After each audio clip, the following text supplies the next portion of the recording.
You will hear a woman who is caring for her elderly mother talking to a friend.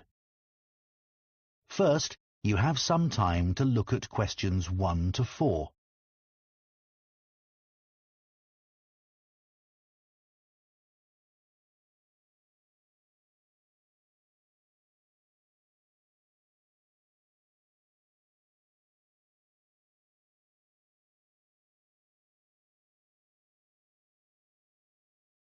Now listen carefully and answer questions 1 to 4. It's really good to see you, Tom. Since I had to give up work, I feel I'm losing touch with my friends and colleagues. We really miss you in the office. We were all so sorry you had to leave. But you must be relieved to have more time to look after your mother. How is she? Well, she's very cheerful, but she needs a lot of help. Have you tried to get any support from the local council? No, I didn't know I could. Yes, they offer different kinds of practical support.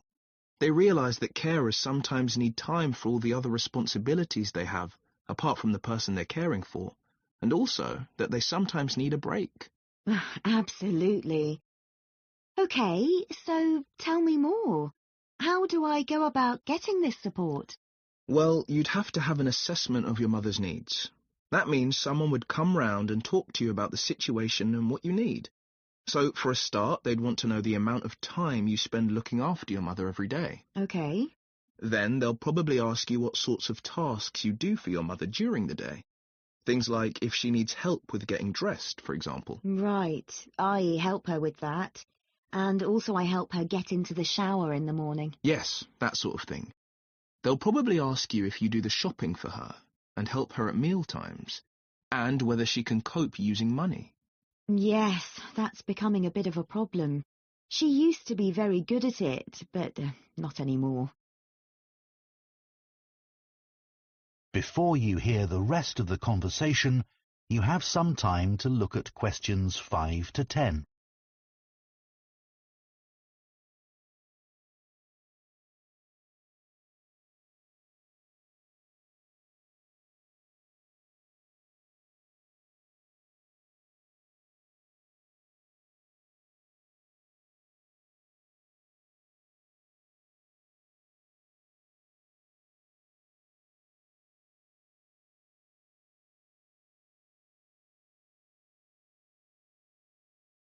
Now listen and answer questions 5 to 10.